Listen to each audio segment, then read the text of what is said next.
جی بسم اللہ الرحمن الرحیم۔ صحیح بخاری کتاب المناقب، چلیں کتاب باب المناقب۔ كتاب المناقب. وقول الله تعالى يا أيها الناس إنا خلقناكم من ذكر وأنثى الآية وجعلناكم شعوبا الآية وقبائل لتعارفوا إن أكرمكم عند الله أتقاكم. وقوله واتقوا الله الذي تساءلون به والأرحام إن الله كان عليكم رقيبا. وما ينهى من دعوى الجاهلية الشعوب النسب البعيد والقبائل دون ذلك. جی امام بخاری نے باب باندھا ہے کتاب المناقب، باب المناقب، ٹھیک ہے۔ پھر اللہ تعالیٰ کی قرآن مجید کی آیت لے کر آئیں، یا ایھا الناس انا خلقناکم من ذکر و انثی۔ مناقب یہ منقبت کی جمع ہے، مکارم کو کہتے ہیں۔ مکرومہ کسے کہتے ہیں؟ ما یکرم بہ الرجل، وہ صفات جن کے ذریعے انسان کی عزت کی جاتی ہے، اچھی صفات۔ تو منقبت اصل میں نقب سے نا، فنقبوا فی البلاد قرآن مجید میں آتا ہے۔ تو جس میں یہ مکارم ہوتے ہیں وہ حاسدین کے دل میں گویا سوراخ کر دیتا ہے، یا یہ اچھے اچھے مکارم کی وجہ سے پہاڑوں میں دراڑیں ڈال دی جاتی ہیں، تو اس لیے اس منقبت کہا جاتا ہے، سمجھ رہے ہیں؟ تو مناقب وہ صفات جس کی وجہ سے انسان کی عزت ہو اور دوسروں پہ اس کا اثر ہو۔ تو امام بخاری یہ باب باندھنے کے بعد اصل میں تو یہ باب اس پر ہوگا کہ انسان کی جو اصل منقبت ہے وہ تقویٰ کی بنیاد پر ہے۔ پھر جو جن لوگوں کی منقبت ثابت ہے اصحاب کی، ان کی منقبت کا تذکرہ ہوگا۔ تو شروع میں امام بخاری قرآن مجید کی آیت اور وہ احادیث لے کر آئے ہیں جن سے نسب کی بھی فضیلت ثابت ہوتی ہے، یہ بتانے کے لیے کہ اصل فضیلت تو انسان کو تقویٰ کی بیس پہ ملتی ہے، لیکن دنیا میں نسب کو بالکل نظر انداز نہیں کیا جاتا۔ نبی صلی اللہ علیہ وسلم نے خاندان اور نسب کو بھی اہمیت دی ہے، رشتہ داری کی بیس پہ، سمجھ رہے ہیں؟ اور یہ اس لیے کی ہے کہ اللہ تعالیٰ نے انسان کو قبائل میں تقسیم کیا ہے تاکہ تم ایک دوسرے کو پہچانو۔ اور لیکن ان اکرمکم عند اللہ اتقاکم، جو اصل فضیلت ہے جس کو فضیلت کلی کہتے ہیں، وہ تقویٰ کی بیس پر ہوگی، سمجھتے ہو؟ تو یا ایھا الناس انا خلقناکم من ذکر و انثی، اے لوگو ہم نے تمہیں ایک مرد اور ایک عورت سے پیدا کیا ہے۔ یورپ میں یہ سسٹم ختم ہو گیا ہے، دونوں ماں باپ آدمی بھی ہو سکتے ہیں اور ماں باپ لیڈیز بھی ہو سکتے ہیں۔ جو لاکھوں سالوں سے جو انسان کا سیٹ اپ چلتا آ رہا ہے نا کہ جب بھی بچہ ہے اس کا ایک عدد ابا ہوگا اور ایک عدد امی۔ امی کے لیے لیڈی ہونا ضروری ہے اور ابا کے لیے جینٹس ہونا ضروری ہے۔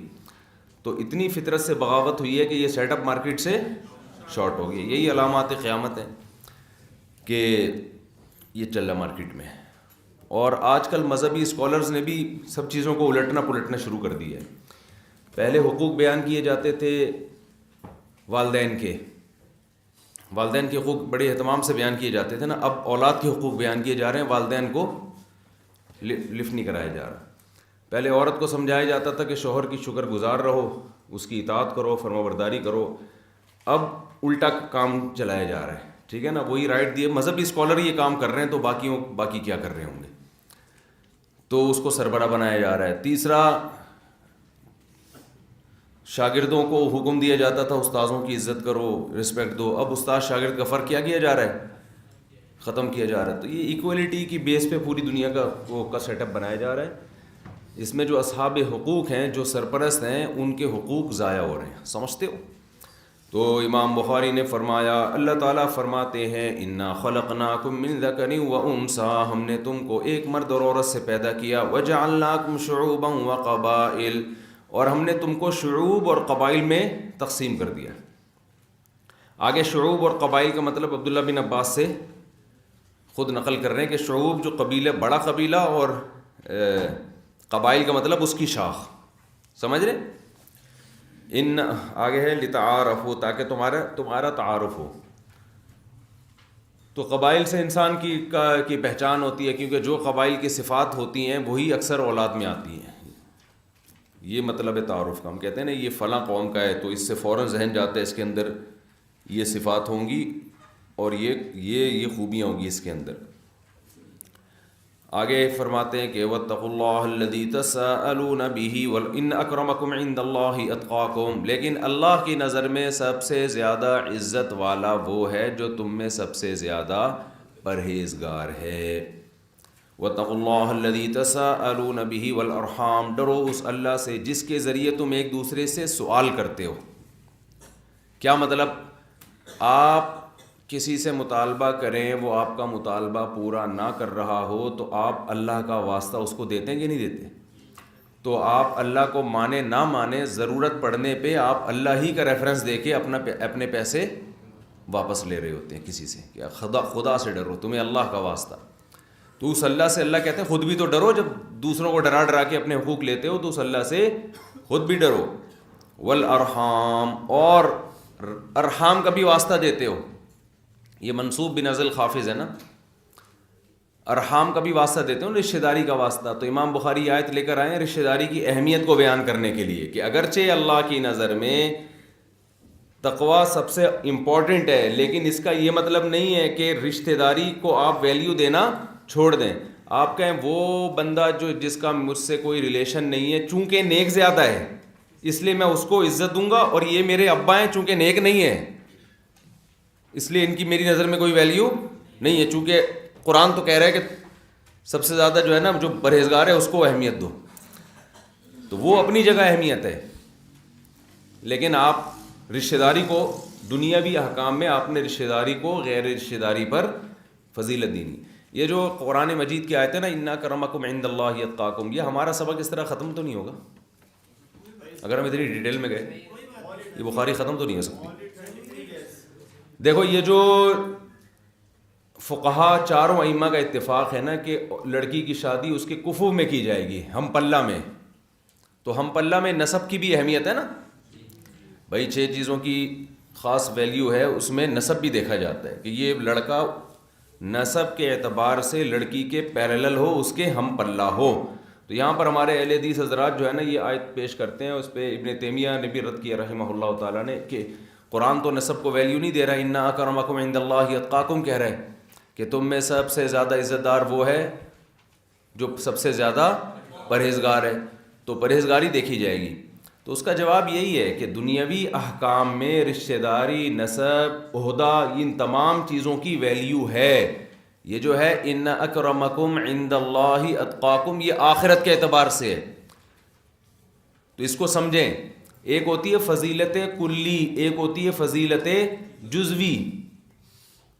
کلی فضیلت اس کو کہتے ہیں، مثال سے سمجھاتا ہوں، آپ نے کسی کے ذمے کوئی کام لگایا، آپ نے گڑھا کھدوانا ہے، کنواں کھدوانا ہے آپ نے، تو آپ نے کیا کیا کہ آپ کے پاس 5-6 مزدور آئے، ایک بہت خوبصورت ہے، ایک سید خاندان سے ہے، ایک جناب بہت بڑا ڈاکٹر ہے، ایک کے ابا آرمی میں بریگیڈیئر ہیں،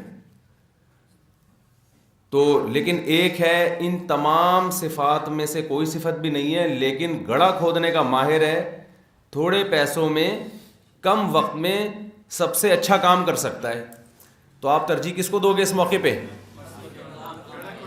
ہاں، جو کام ٹائم پہ کرے۔ آپ بولو گے بھائی میں نے بریگیڈیئر کے بچے سے کیا کرنا ہے، میں نے خوبصورت سے کیا کرنا ہے، میں نے ڈاکٹر کا کیا کرنا ہے، ان میں سب میں فضیلت ہیں، لیکن اس موقع پر صاحب فضیلت کون ہے؟ کیونکہ ہدف ہے گڑھا کھدوانا، تو اس لحاظ سے اس موقع پہ جو کلی فضیلت حاصل ہوگی وہ اس مزدور کو ہوگی جس میں کوئی صفت نہیں لیکن کام ٹائم پہ کر کے دے دے آپ۔ تو اب خوب سمجھ لیں کہ اللہ تعالیٰ نے انسان کو پیدا کیا ہے اپنی عبادت کے لیے، جنت میں جانے کے لیے، اپنے آپ کو راضی کرنے کے لیے، تو جو اس معیار پہ پورا اترے گا اس کو فضیلت کلی حاصل ہوگی۔ باقی جزوی فضیلتیں، کسی کا نسب اچھا ہے، کوئی ذہین زیادہ ہے، تو یہ سب فضیلتیں کیا ہیں؟ یہ جزوی فضیلتیں ہیں۔ تو ان جزوی فضیلتوں کا دنیا میں ان کی رعایت کی جاتی ہے، کی جائے گی دنیاوی حکام میں، ان کو دنیاوی لحاظ سے مسترد کر دینا یہ نظام عالم کو برباد کر دینا ہے۔ مثال کے طور پر آگے ہی بخاری میں حدیث آ رہی ہے، الائمۃ من قریش، نبی صلی اللہ علیہ وسلم نے فرمایا کہ خلیفہ جو ہے نا مسلمانوں کا، بادشاہ کس میں سے ہوگا؟ قریش میں سے۔ وجہ کیا ہے؟ اللہ نے ان کو منتخب کیا ہے کہ لوگ قریش کے ہمیشہ تابع رہے ہیں، مسلمانوں میں لوگوں میں جو مسلم تھے وہ بھی قریش کے تابع اور جو کافر تھے وہ بھی قریش کے تابع. کیا مطلب؟ لوگ قریش کو دیکھتے تھے کہ یہ لوگ مسلمان ہوں گے تو ہم بھی ہوں گے ورنہ ہم نہیں ہوں گے, کیونکہ ان کے پاس قیادت تھی, ان کے اندر کچھ ایسی کوالٹیز تھی, صلاحیت تھی, یہ دنیا کی لگام ان کے ہاتھ میں دے دی جائے تو یہ چلا سکتے تھے, کچھ ایسی صفات تھی. تو ان صفات کی بیس پر نبی صلی اللہ علیہ وسلم نے فرمایا کہ خلافت کے اولین مستحق کون ہیں؟ قریش ہیں وہ. تو اب یہ فضیلت ہو گئی کہ نہیں ہو گئی؟ لیکن اس فضیلت کی بیس پر آخرت میں درجات بلند نہیں ہوں گے, کیونکہ یہ فضیلت کلی نہیں ہے دنیا کے نظام کو چلانے کے لیے. تو اسی طرح کسی لڑکی کا نکاح جب ہم غیر کفو میں کرتے ہیں, جو اس کے نسب کے لحاظ سے, خاندان کے لحاظ سے اس کے کفو برابر نہ ہو, تو نکاح کی جو مصلحتیں ہیں وہ علی وجہ الکمال حاصل نہیں ہوتی. جیسے قریش کے علاوہ کسی کو امیر بنا دیا تو لوگ مانیں گے نہیں اس کو, اس میں کے اندر لیڈر میں وہ صلاحیت نہیں ہوگی, تو نظام برباد ہوگا نا. بھئی آپ نے کہا یہ بندہ بہت نیک ہے, یہ 4 مہینے لگا کر آئے, اس کو علاقے کا کچھ بھی بنا دو, یعنی میئر بنا دو یا علاقے کا ناظم بنا دو یا ملک کا بادشاہ بنا دو اس کو, لوگ ذہنی طور پر اس کو قبول نہیں کر رہے ہیں, اس کے اندر وہ صلاحیت نہیں ہے ملک چلانے کی. یہ تو فقہ کی کتابوں میں بلکہ عقیدے کی کتابوں میں مسئلہ لکھا ہوا ہے نا کہ وہ جنگی کمانڈر جس کے اندر لڑنے کا تجربہ ہو وہ زیادہ اہل ہے اگرچہ فاسق ہو بنسبت اس نیک آدمی کے جس کے پاس لڑائی کا تجربہ نہ ہو. نہیں یاری سمجھ؟ دیکھو جنگ میں کمانڈر بنانا ہے, 2 بندے ہیں, ایک بہت آپ جیسے نیک لوگ, ایک کمانڈر ہے بہت نیک تہجد گزار اور ہر وقت اللہ اللہ کرنے والا. ایک آپشن تو یہ کہ بھئی یہ چونکہ بہت نیک ہے, اس کو جنگ میں ملک پہ حملہ کرنے کے لیے کسی کنٹری پہ ہم نے حملہ کرنا ہے, اس کو کمانڈر بنا دو, یہ بہت نیک ہے, تہجد نہیں کبھی چھوٹی اس کی, لیکن اس کو نہ نقشے پڑھنے آتے ہیں نہ اس سے پہلے کبھی جنگوں کا اس کو تجربہ رہا ہے, فرسٹ ٹائم بنا ہے.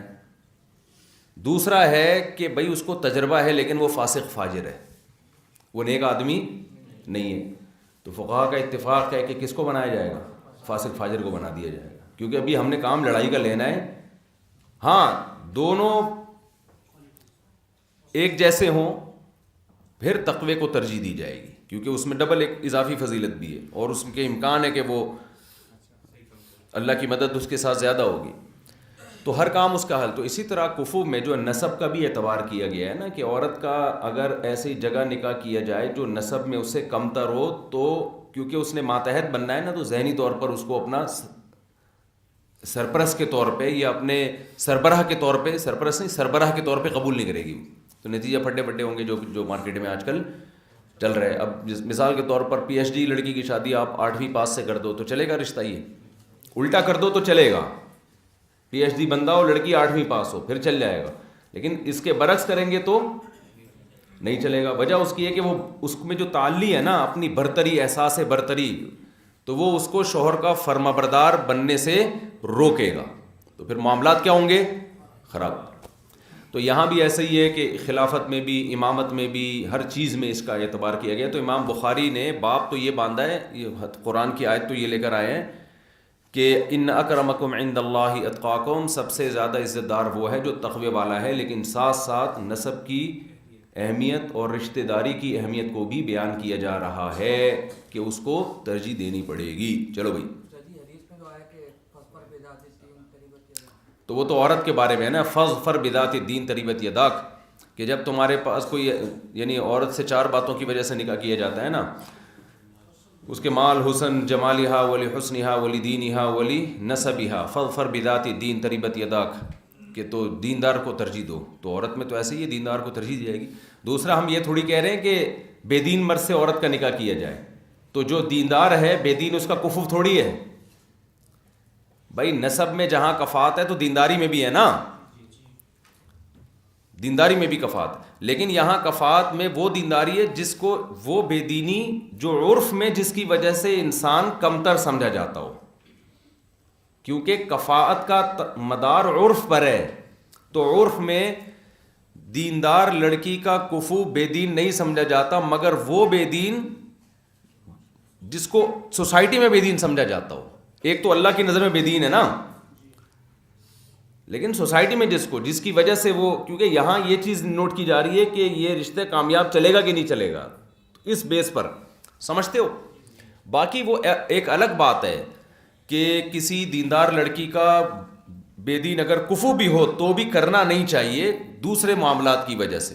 وہ معاملات کیا کہ آگے اولاد بے دین ہوگی اور گھر کا ماحول خراب ہوگا، وہ ایک الگ معاملہ ہے، اس کا کفاف سے تعلق نہیں ہے، وہ کسی اور وجہ سے نامناسب ہے. سمجھتے ہو کہ نہیں سمجھتے ہو؟ تو ان اللہ کان علیکم رقیبہ، بے شک اللہ تعالیٰ تم پر نگہبان ہے، یعنی اللہ سے بھی ڈرو اور رشتہ داری کا بھی خیال کرو جس کا تم ایک دوسرے کو واسطہ دیتے ہو. وما ینہا عن دعوی الجاہلیہ، امام بخاری نے جو باب باندھا ہے اس سے متعلق بھی حدیثیں ہیں جن میں جاہلیت کے دعوے سے روکا گیا. جاہلیت کا دعویٰ کیا تھا؟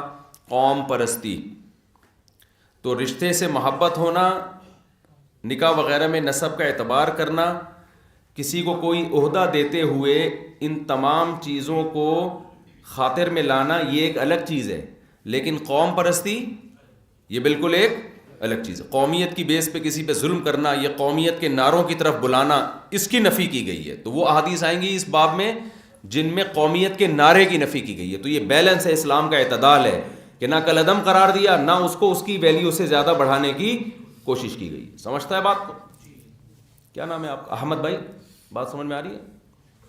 اب تو کافی ماشاءاللہ مبصر ہو چکے ہو گے آپ، بہت ساری چیزیں. چلے بھائی آگے حدیث. بسم اللہ الرحمن الرحیم. حدثنا خالد، حدیث نمبر 3489. حدثنا خالد بن یزید الکاہلی قال حدثنا ابو بکر عن ابی حصین عن سعید بن جبیر عن ابن عباس رضی اللہ عنہما وجعلناکم شعوبا وقبائل لتعارفوا قال الشعوب القبائل العظام والقبائل البطون. شعوب سے مراد کیا؟ بڑے بڑے قبیلے، ان کی جو ذیلی شاخیں ہوں گی وہ قبیلہ کہلائیں گی. جیسے پٹھان ایک قوم ہے تو آگے کاکڑ زئی کیا کہلائے گی؟ اس میں بطن. اسی طرح کاکڑ زئی ایک قبیلہ ہے تو آگے اس میں ہو سکتا ہے کئی ساری شاخیں ہوں، راجپوت، اور یہ سب جو ہے نا شاخیں در شاخیں نکلتی ہیں. چلیں یہ شکر ہے مسلمانوں میں نکل رہی ہیں، یہ صرف مسلمانوں میں رہ گئی ہیں یہ قبیلے در قبیلے در قبیلے. باقی تمام قوموں میں گرل فرینڈ بوائے فرینڈ کے سسٹم کی وجہ سے قبیلے آج کل کہاں گئے ہوئے ہیں؟ دل لینے گئے ہوئے ہیں. چلے بھائی خاندان بنتا ہے باپ سے.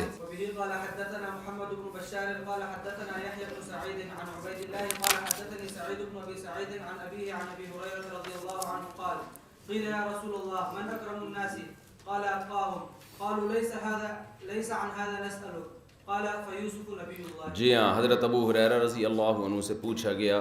حضرت ابو ہریرہ رضی اللہ تعالیٰ عنہ فرماتے ہیں نبی صلی اللہ علیہ وسلم سے پوچھا گیا من اکرم الناس، لوگوں میں سب سے زیادہ عزت دار کون ہے؟ تو آپ صلی اللہ علیہ وسلم نے فرمایا اتقاہم، جو اللہ سے سب سے زیادہ ڈرنے والا ہو. صحابہ نے عرض کیا لیس عن ھذا نسألوک، یا رسول اللہ ہم اس بارے میں نہیں آپ سے پوچھ رہے. یعنی تقویٰ کے اعتبار سے تو، آخرت کے اعتبار سے تو وہ تو ہمیں معلوم ہے، آپ پہلے بھی بتا چکے ہیں کہ وہ کون ہے جو سب سے زیادہ متقی ہو. ہم اس کے علاوہ کے بارے میں پوچھ رہے ہیں، یعنی اس کے علاوہ دوسرے اعتبار سے فضیلت کس کو سب سے زیادہ ہے. تو پھر آپ صلی اللہ علیہ وسلم نے فرمایا یوسف نبی اللہ، یوسف جو اللہ کے نبی تھے. دوسری حدیث میں اس کی تشریح ہے کہ یوسف علیہ السلام وہ واحد پیغمبر ہیں جن کے ابا بھی نبی، جن کے دادا بھی نبی، جن کے پر دادا بھی نبی. ابراہیم خلیل اللہ علیہ السلام کے بیٹے اسحاق علیہ السلام کے بیٹے یعقوب علیہ السلام کے بیٹے یوسف. تو کیا مطلب اس لحاظ سے سب سے افضل کون ہے؟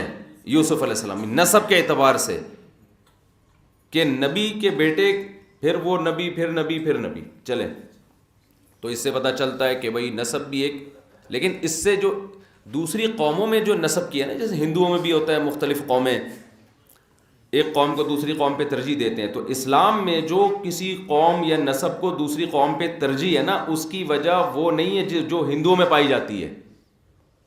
ان کے ہاں تو ایک قوم اگر غلط ہے تو وہ انہوں نے ایک فرض کر لیا ہے کہ یہ اس خاندان میں جو بھی پیدا ہوگا وہ کیا ہوگا؟ وہ گھٹیا ہوگا. یہاں جو فضیلت انبیاء کی اولادوں کی بیس پہ، یا صلحاء آپ کے خاندانوں میں گزرے ہوں، تو اس بیس پہ قوم کو قوم پہ ترجیح ہوگی. یعنی اس کی بھی اصل عمل ہی ہے. دیکھو یہ میں اس کو سمجھاتا ہوں، فقہ کا اصول ہے کہ جب سبب ظاہر پر اطلاع ممکن، سبب حقیقی پر اطلاع ممکن نہیں ہوتی تو سبب ظاہر کو سبب حقیقی کے قائم مقام بنایا جاتا ہے. یہ پڑھا ہے نا آپ نے. مثال کے طور پر سفر میں ہمیں 2 رکعتوں کا حکم ہے.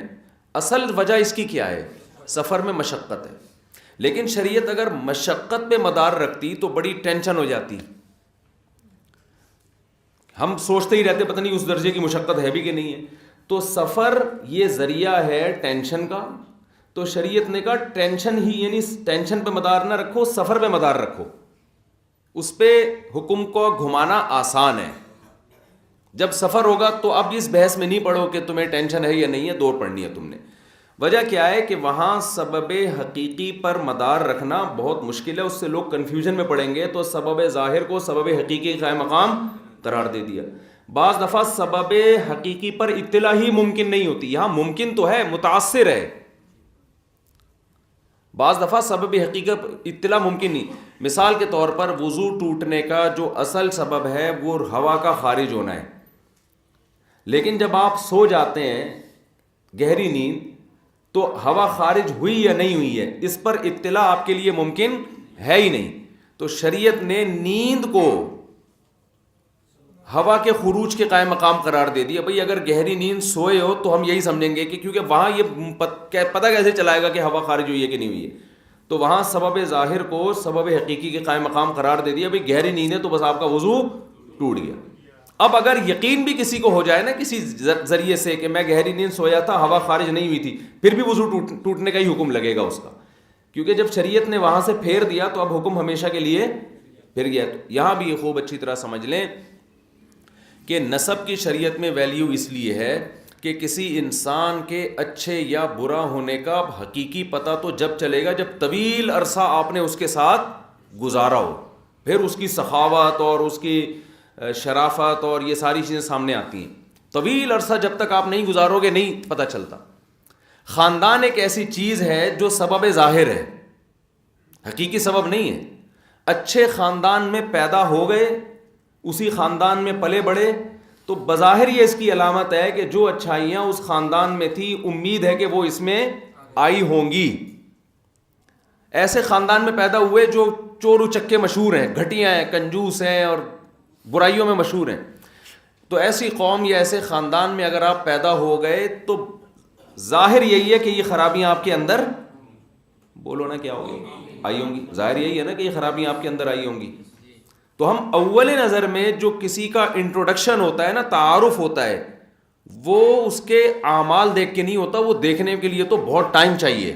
اول نظر میں ہوتا ہے اس کی قوم اور اس کے خاندان کو دیکھ کے. تو اب دنیا تو چلانی ہے نا ہم نے. یا تو ہم کہیں کہ اچھا ہونے کا بہت سارے شریعت میں کام ایسے ہیں جن میں جب تک سامنے والے کو آپ یہ جج نہیں کریں گے تو آپ فیصلہ ہی نہیں کر سکتے. اور حقیقی جج کرنے کے لیے اس کے ساتھ طویل ٹائم چاہیے آپ کو. اور اس کی بہترین مثال نکاح ہی ہے. اب کوئی کسی نے آپ کے خاندان کی لڑکی کا رشتہ مانگا تو آپ کے لیے یہ فیصلہ کرنا کہ اچھا ہے یا نہیں ہے، اس کے لیے تو طویل ٹائم چاہیے نا. تو اس طویل طوالت سے بچنے کے لیے ہم سب سے پہلے کس چیز کو دیکھ لیتے ہیں؟ بھائی خاندان کیا ہے، ابا کیا کرتے ہیں، اماں کہاں کس خاندان کی ہیں. تو اب تو یہ فرق ختم ہوتا جا رہا ہے نا، لیکن پہلے تو یہ بہت زیادہ خاندانوں میں چلا آتا تھا. تو اس میں کیا ہے کہ وہ سبب ظاہر ہمارے لیے حقیقی سبب کے قائم مقام بن جاتا ہے. سمجھ رہے ہیں نا. تو اس لیے شریعت نے نسب کو ویلیو دی ہے کہ نسب وہ پہلی علامت ہے جسے دیکھ کے انسان کا تعارف ہو جاتا ہے. مثال کے طور پر یوسف علیہ السلام کو کیوں فضیلت بیان کی جا رہی ہے کہ بھائی باپ بھی نبی ہے، دادا بھی نبی ہے، پردادا بھی نبی ہے. تو اتنے انبیاء کے خاندان میں پیدا ہوئے تو کیا بہترین صفات ان کے اندر ٹرانسفر ہوئی ہوں گی. تو یہ فضیلت بھی بہت کافی ہے تعارف کے لیے. سمجھتے ہو؟ تو اسی وجہ سے حدیث میں آتا ہے رسول اللہ صلی اللہ علیہ وسلم نے فرمایا اللہ نے مجھے سب سے اونچے خاندان میں پیدا کیا ہے. کیونکہ قریش جو تھے اور بنو اسماعیل جو تھے ان کے عربوں میں ان کی عزت ہمیشہ سے کی جاتی تھی، ان کی سخاوت، بہادری اور ان کی جو اچھی صفات ہیں. تو اس لیے آپ صلی اللہ علیہ وسلم کو بھی اللہ نے انہی میں پیدا کیا کہ اول نظر میں نبی کے بارے میں لوگوں کے لیے فیصلہ کرنا آسان. اب حقیقی فیصلہ تو نبی کے بارے میں وہ کرے گا نا کہ آپ اچھی صفات کے حامل ہیں یا نہیں، وہ کرے گا جو طویل عرصہ آپ صلی اللہ علیہ وسلم کے ساتھ گزارے. اب نبوت کے بارے میں نبی کے ساتھ ہر ایک کو طویل عرصہ گزارنے کا موقع نہیں ملتا. تو اول نظر میں نسب وہ چیز تھی جسے دیکھ کے لوگ فوراً کہہ سکتے تھے کہ اچھا یہ عرب میں ہے، اچھا عربوں میں بھی یہ بنو کنانہ میں ہے، عدنان کی اولاد میں ہے، اچھا یہ قریش میں ہے، اچھا قریش میں بھی بنو ہاشم میں ہے، تو اس کا مطلب یقیناً یہ اچھے ہی ہوں گے. سمجھتا ہے بات کو؟ تو یہ اس کی علامت ہے کہ یہ کیا ہوں گے بھائی، اتنا زبردست خاندان ہے تو یہ تو خاندان کے لوگ تو اچھے ہی ہوتے ہیں، تو یہ خاندانی ہی ہوں گے. سمجھتے ہیں کہ نہیں سمجھتے؟ تو آج بھی ایسے ہی ہے، بعض قومیں ایسی ہیں سنتے ہی آدمی کا دماغ جاتا ہے کہ بھئی یہ پتہ نہیں کس طرح کے لوگ ہوں گے. لیکن اگر کسی فرد واحد کے بارے میں طویل عرصے کے بعد آپ کو پتہ چل جائے کہ بھئی یہ بندہ اس خاندان میں پیدا ہوا لیکن اس کے اندر صفات اچھی ہیں، تو پھر اس کو اچھا کہنا پڑے گا. اور یہ بندہ جس خاندان میں پیدا ہوا وہ اچھی صفات کا ہے لیکن یہ بندہ برا ہے، تو پھر اس کو کیا کہنا پڑے گا؟ برا کہنا پڑے گا. لیکن یہ طویل عرصے کے بعد. تو یہاں بھی نسب ایک سبب ظاہر ہے جس پر اطلاع آسانی سے ممکن ہے، تو اس کی بیس پر کسی کے اچھا یا برا ہونے کا حکم لگانا ہمارے لیے دنیاوی معاملات میں آسان ہے. تو اس لحاظ سے نسب کو ویلیو دی گئی ہے، خلیفہ بنانے سے پہلے بھی، نکاح وغیرہ کے حکام میں بھی. سمجھتے ہو؟ چلو، یہ میں نے اتنی لمبی ڈیٹیل اس لیے بیان کی ہے کہ ملحد لوگ، ایتھیس لوگ اس پر بڑے اشکالات کرتے ہیں کہ ایک طرف تو تم کہتے ہو کوئی نسب وسب کچھ بھی نہیں ہے، دوسری طرف حدیث میں آتا ہے الائمۃ من قریش، بادشاہ کس سے ہوگا؟ قریش سے ہوگا. اور اللہ نے بنی اسرائیل کے 12 قبیلے بنائے ہوئے تھے نا، ہر قبیلے کے لیے الگ. تو یہ تمہارے اندر تو یہ بہت ہے یہ سب چیزیں. چلیں بھائی. قال حدثنا قيس بن حفص قال حدثنا عبد الواحد قال حدثنا كليب بن وائل قال حدثتني ربيبة النبي صلى الله عليه وسلم زينب بنت أبي سلمة قال قلت لها أرأيت النبي صلى الله عليه وسلم أكان من مضر قالت فممن كان إلا من مضر من بني النضر بن كنانة. ہاں، کلیب ابن وائل کہتے ہیں کہ مجھ سے نبی صلی اللہ علیہ وسلم کی ربیبہ ستیلی بیٹی حضرت ام سلمہ رضی اللہ عنہا سے آپ صلی اللہ علیہ وسلم نے نکاح کیا تھا نا، بیوہ تھیں. تو انہوں نے کہا میرے بچے کہاں جائیں گے؟ آپ نے فرمایا کہ الی اللہ و الی رسولہ، وہ بھی لے آؤ اللہ اس کے رسول کی طرف. تو عبد الرحمن ابن ابی سلمہ بھی نبی کے ربیب تھے جن کو آپ صلی اللہ علیہ وسلم کی گود میں پلے. اور یہ جو تھیں حضرت زینب، یہ بھی آپ صلی اللہ علیہ وسلم کی ستیلی بیٹی تھی، بالکل چھوٹی تھیں، یہ بھی آپ صلی اللہ علیہ وسلم کی گود میں پلی. تو ان سے کلیب ابن وائل نے پوچھا، مشہور تابعی ہیں، کہتے ہیں کہ آپ بتائیے کہ کیا نبی صلی اللہ علیہ وسلم مضر قبیلے میں سے تھے؟ حضرت اسماعیل کی اولاد میں آگے مضر، یعنی عرب میں جو ہے نا مضر اور کنانہ، یہ 2 مشہور قبائل تھے، آگے ان کا تذکرہ بھی آ رہا ہے. تو انہوں نے فرمایا کہ فمم من، تو پھر کس میں سے تھے؟ اللہ کانا مم مضرہ مم بنی نضر ابن کنانہ، کہ کنانہ کی اولاد، کنانہ میں سے جو بنو نظر تھے نا اس کی اولاد میں آپ صلی اللہ علیہ وسلم تھے. تو دیکھو اس کا بڑا اہتمام کیا گیا نا کہ آپ صلی اللہ علیہ وسلم کے باپ داداؤں میں کون تھا، کس کی اولاد میں. اس کا جواب یہ بھی ہو سکتا تھا جب ان سے پوچھا جاتا تو کہ تم نے کیا کرنا ہے بھائی، بنو نظر میں سے تھے، بنو کنانہ میں سے تھے، بس اعمال دیکھو، اس میں کیا ضرورت ہے کہ کس کی آگے اعلی اولاد میں سے تھے، اس کی کیا ضرورت ہے. چلیں بھائی. قال حدثنا موسى قال حدثنا عبد الواحد قال حدثنا كليب قال حدثتني ربيبة النبي صلى الله عليه وسلم وأظنها زينب قالت نهى رسول الله صلى الله عليه وسلم عن الدباء والحنتم والمقير. یہ مقیر کہتے ہیں نیچے کہ اصل لفظ نقیر ہے. چلیں.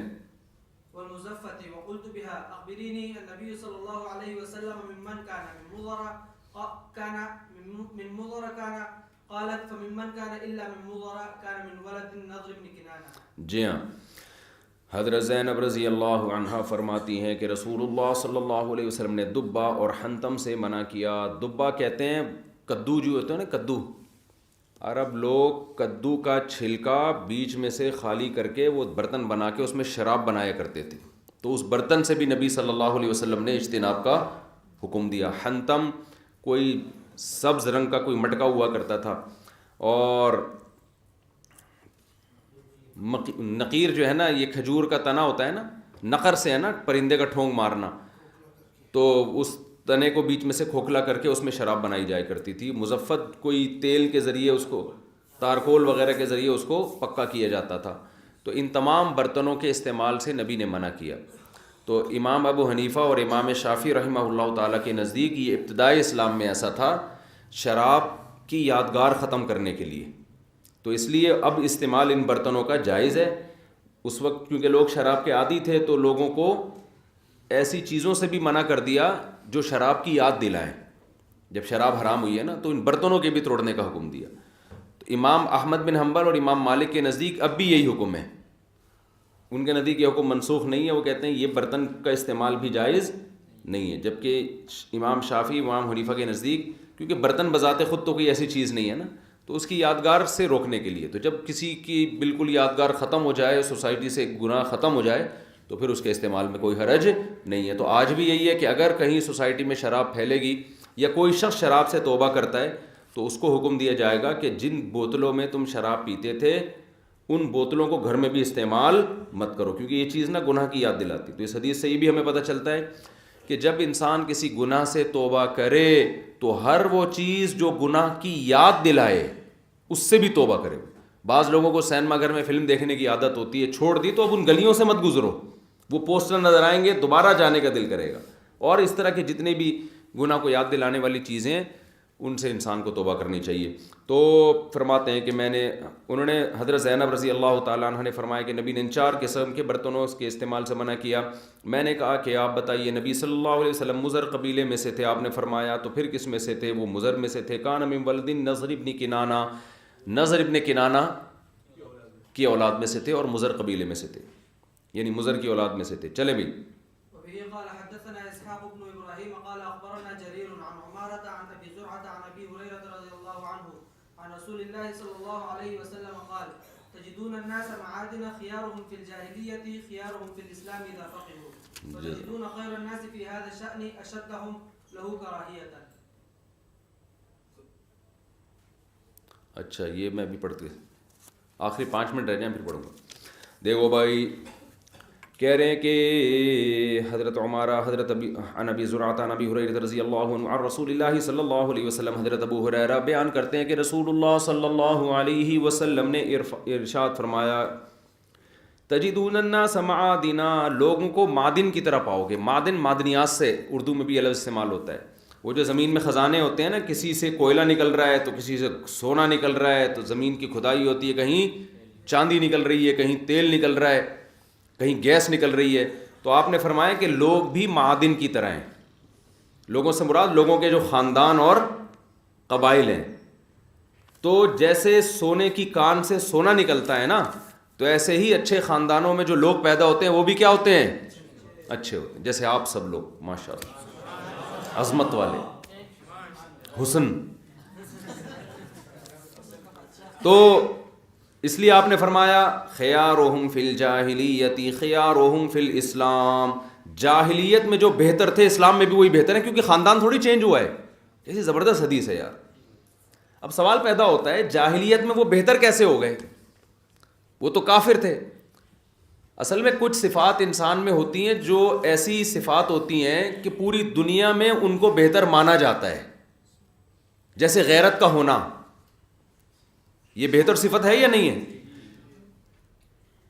اور بہادری کا ہونا, سخاوت کا ہونا, رشتہ داری جوڑنے والا ہونا, جھوٹ سے بچنے والا ہونا, وفاداری, یہ چاہے کافر ہو چاہے مسلم ہو, جن میں بھی یہ صفات ہوں گی تو وہ کیا کہلائیں گے؟ اچھے. غیرت لیس ہونا, جھوٹا ہونا, 2 نمبر ہونا, منافقت اور بزدلی اور کنجوسی, بے وفائی, یہ بعض قوموں میں یہ صفات ہوتی ہیں. تو خیارہم فی الجاہلیتی کا مطلب یہ ہے کہ کچھ لوگ ایسے تھے جو جاہلیت میں بھی اچھے سمجھے جاتے تھے, یعنی لوگ ان کو فالو کرتے تھے اگرچہ وہ مشرک تھے, بت پرست تھے. وجہ کیا تھی؟ ان میں غیرت بہرحال, بولو نا.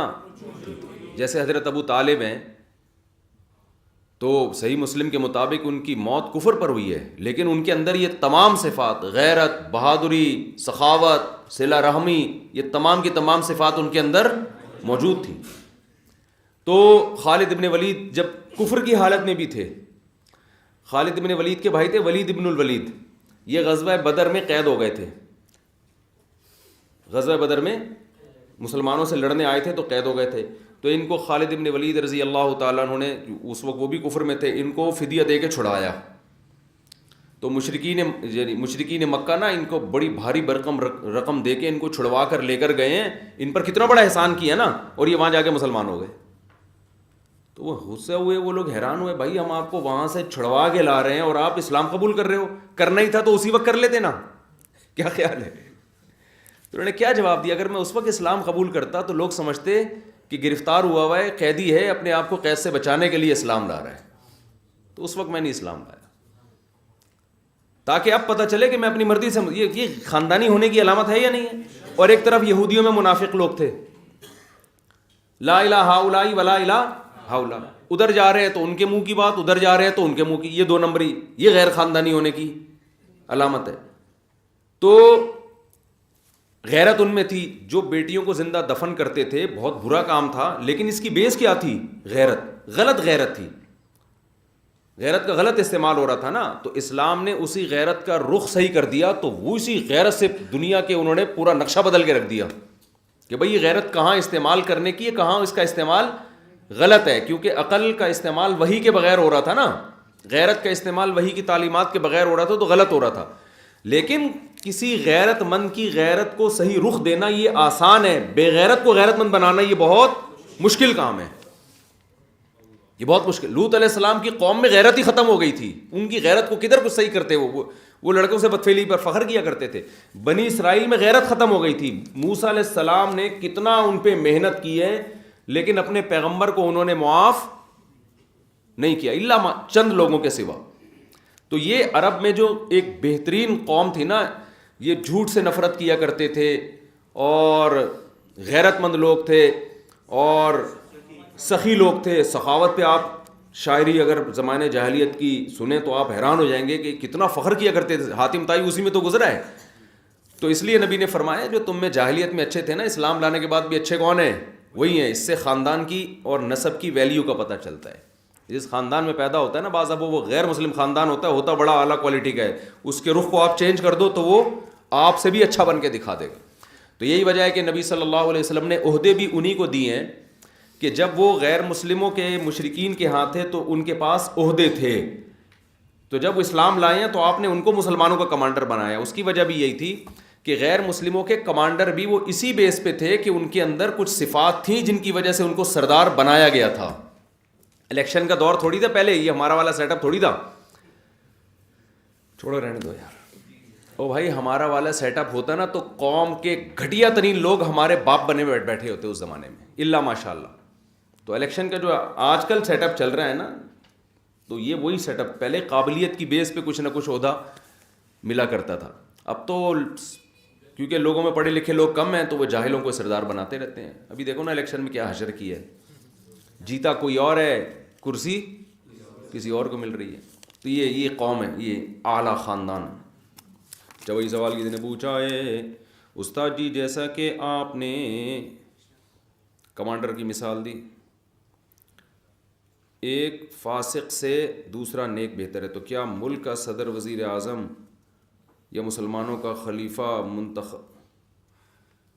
انتخاب کرتے ہوئے بھی اس بات کو ترجیح دی جائے گی, یعنی ایک بندہ بہت نیک ہے لیکن ملک چلانے کا اہل نہیں ہے اور عامل بھی نہیں ہے, جبکہ دوسرا بندہ فاسق ہے لیکن بہت عادل اور ملک چلا سکتا ہے, تو کس کو ترجیح دی جائے گی؟ دیکھو دونوں سیم ہو تو پھر پرہیزگار کو ترجیح دی جائے گی, یہ تو طے شدہ بات ہے. لیکن دونوں سیم نہیں ہوں تو پھر میں نے بتایا ہے کہ جو چلا سکتا ہے, جس میں صلاحیت ہے, اگرچہ وہ فاسق ہو, اس کو ترجیح دی جائے گی, کیونکہ اس کو نیک آدمی کو بنا دیا, چلانے کی صلاحیت نہیں ہے. تو ہر کام آپ نے ایسے اسٹیئرنگ پہ لے جا کے پرہیزگار کو بٹھا دیا, گاڑی چلانی آتی نہیں ہے اس کو.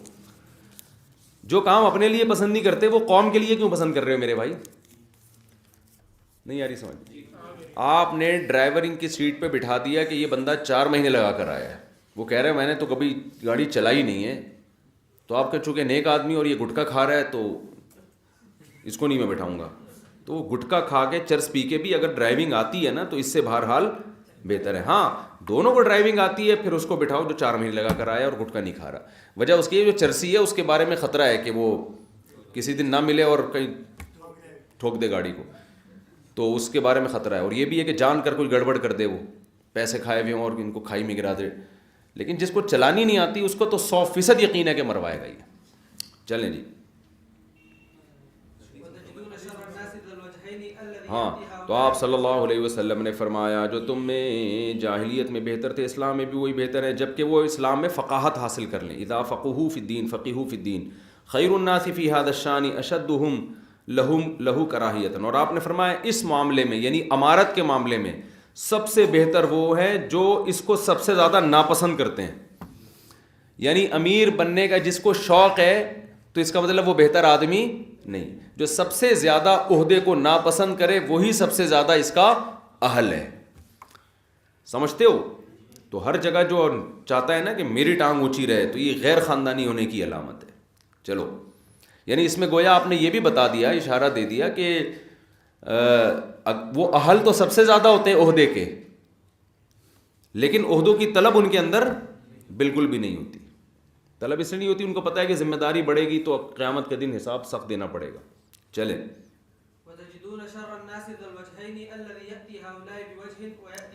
اور آپ نے فرمایا سب سے برا آدمی وہ ہے جو 2 چہروں والا ہے, ادھر ایک چہرے کے ساتھ جاتا ہے ادھر دوسرے چہرے کے ساتھ. یہ بھی غیر خاندانی ہے یا نہیں؟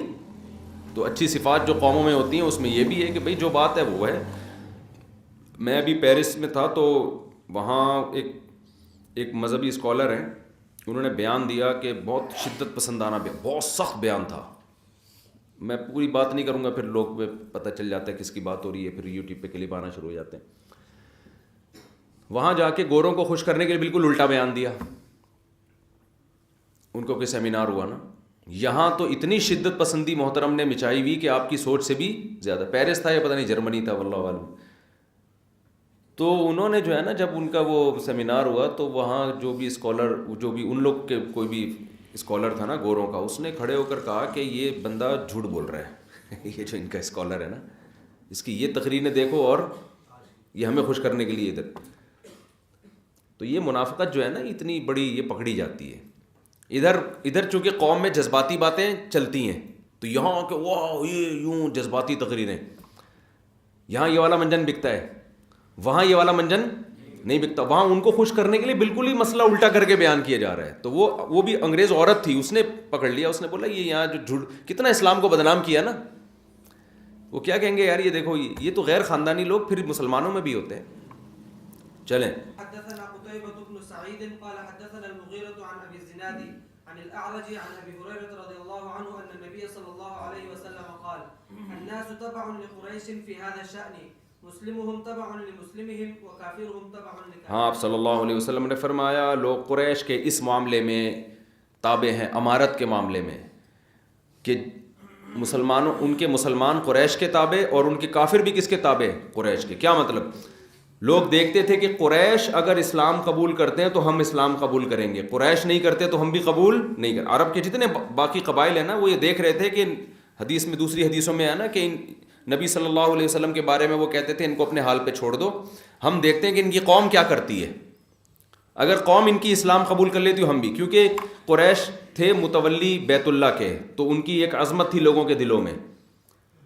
تو یہ ایک فضیلت کی بات ہے کہ جب تک وہ کافر تھے دنیا بھی کافر, جب انہوں نے اسلام قبول کیا تو عرب کے سارے قبیلوں نے جوق در جوق, مکہ فتح ہوا تو پہلے قریش مسلمان ہوئے نا تو سارے عرب جوق در جوق اسلام میں داخل ہونا شروع ہو گئے. تو یہ وجہ تھی جس کی وجہ سے آپ نے فرمایا الائمۃ من قریش, خلیفہ کس سے ہوگا؟ وجہ اس کی ہے کہ اس پر لوگ جمع ہو سکتے ہیں, باقی کسی پہ لوگ جمع نہیں ہوں گے. تو اس سے ایک اور حکمت پتہ چلتی ہے کہ امیر ایسے شخص کو بھی بنایا جائے جس کے بارے میں رائے عامہ اس کے حق میں ہموار ہو, یعنی آپ کو یہ امید ہو کہ لوگ اس کو مانیں گے بھی. بعض دفعہ ایک دوسرا آدمی اہل ہے لیکن آپ کو پتہ ہے پبلک اس کو ذہنی طور پر نہیں مانے گی, اگرچہ یہ اہل زیادہ ہے, اس کو ہم لا کے مسلط کریں گے یہ چل نہیں سکے گا. دوسرا زیادہ درجے کا اہل نہیں ہے لیکن پبلک اس پہ جمع ہو جائے گی, تو یہ بھی ٹھیک ہے. بعض دفعہ مدرسے کے جو محتمم ہے نا وہ اپنے بیٹے کو بناتا ہے 2 نمبری کی وجہ سے اپنا خلیفہ, وہ اہل بالکل بھی نہیں ہوتا لیکن بنا دیتا ہے. لیکن بعض دفعہ اس لیے بناتا ہے, اس کو پتہ ہے کہ اس کے علاوہ کسی پر لوگ جمع نہیں ہوں گے. یہ تو حضرت معاویہ رضی اللہ تعالیٰ عنہ نے یزید کو بنایا نا, قطع نظر اس سے کہ یزید فاسق تھا یا عادل تھا, وہ الگ بحث ہے. لیکن اس کی بڑی وجہ یہ بھی تھی, جو مورخین لکھتے ہیں کہ حضرت معاویہ کا یہ خیال تھا کہ یہ لوگوں کو جمع کرنے کی اس کے اندر صلاحیت ہے, اگر اس کے علاوہ کسی اور کو بنایا تو امت مزید ٹکڑوں میں تقسیم ہوگی. تو حضرت معاویہ رضی اللہ تعالیٰ عنہ کے پیش نظر یہ حکمت بھی تھی, کیونکہ اہل شام تو سارے جمع ہو گئے تھے نا حضرت معاویہ پہ, تو ان کو یہ تھا کہ اگر میں اپنے بیٹے کو بناؤں گا تو لوگ اس پہ جمع ہوں گے, کسی اور کو بنائے تو لوگ جمع نہیں ہوں گے. تو یہ بھی بہت بڑی حکمت ہوتی ہے امیر کے پیش نظر کہ ایسے شخص کی سلیکشن کی جائے, جیسے حضرت ابو بکر نے کس کی سلیکشن کی, حضرت عمر کی. ان کو پتا تھا یہاں کسی کا اختلاف نہیں ہوگا. تو حضرت عمر تو 100% اہل بھی تھے, لیکن بعض دفعہ ایک شخص نا اہل بھی ہو تو اس کو اس لیے بنایا جاتا ہے کہ اہل پہ لوگ جمع نہیں ہوں گے, دوبارہ تلواریں چلنا شروع ہو جائیں گی. تو حضرت معاویہ کی سیاست تو مشہور ہے, سیاست میں حضرت معاویہ رضی اللہ تعالیٰ عنہ کا مقام مشہور ہے. اس پر پھر کسی وقت انشاءاللہ بات کریں گے, بھی ہمارا سبق رہ جائے گا. چلیں, جس پہ بہت ساری احادیث ہیں, دلائل ہیں کہ سیاست میں حضرت معاویہ رضی اللہ تعالیٰ عنہ کا مقام مشہور. اس کی سب سے بڑی دلیل یہ کہ حضرت ابو بکر نے بھی آپ کو عہدہ دیا, حضرت عمر نے بھی عہدہ دیا, حضرت عثمان نے بھی عہدہ دیا آپ کو. اتنی بات تو ثابت ہو جاتی ہے نا, کچھ تو آپ کے اندر سیاسی بصیرت تھی کہ تینوں بڑے بڑے ائمہ آپ کو کوئی عہدہ دے رہے ہیں, تو کچھ تو دیکھا ہوگا نا انہوں نے. چلیں بھائی, والناس معادن خيارهم في الجاهلية خيارهم في الإسلام إذا فقهوا يجدون من خير الناس أشد الناس كراهية لهذا الشأن حتى يقع فيه. ہاں, اور سب سے بہتر لوگوں کو تم امارت میں دیکھو گے کہ وہ سب سے زیادہ اس کو ناپسند کرتے ہیں, حتیٰ یقع فیہ, یہاں تک کہ وہ اس میں گر جائے, یعنی مجبوراً اس کو امیر بنا دیا جائے. لیکن یہ یاد رکھو, اس سے وہ امارت مراد ہے جو حب دنیا یا حب جاہ کی وجہ سے کوئی امیر بننا طلب کرے. اگر کوئی امیر بننا اس بیس پہ طلب کرے, اس کو پتہ ہے کہ اگر میں نے امارت کا عہدہ قبول نہیں کیا تو اتنے نااہل لوگوں کے ہاتھ میں یہ چلا جائے گا جس کی وجہ سے امت مسلمہ کا بیڑا غرق ہو جائے گا. تو پھر ایسی صورت میں امارت کا طلب کرنا ناجائز نہیں ہے, پھر تو واجب ہے. تو یہ وہ طلب مراد ہے جو حب جاہ کی وجہ سے ہو.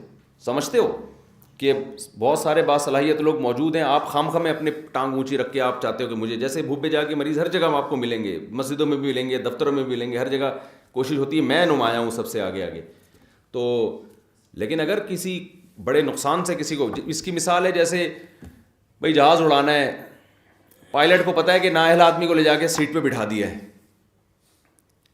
تو وہ گھنا بن کے بیٹھا ہوا ہے, آج جی میں خاکسار, میں کہاں اڑا سکتا ہوں, یہ ٹانگیں چلاتے رہے ہیں ہمیشہ سے, رکشا بھی چلاتے رہے تو یہ بڑے ہیں. تو ایسے موقع پہ تو بھائی آپ اس سیٹ کو کیا کرو گے, پھر تو مجبوری ہے. پھر یہ حب جاہ کی وجہ سے نہیں ہے, یہ قوم کو مصیبت سے نکالنے کے لیے. تو اس بیس پر کوئی عمارت طلب کرتا ہے تو وہ انشاءاللہ گناہگار نہیں ہوگا. چلو بھائی یار, یہ تو پھر ختم ہی نہیں ہوگی کتاب ہماری.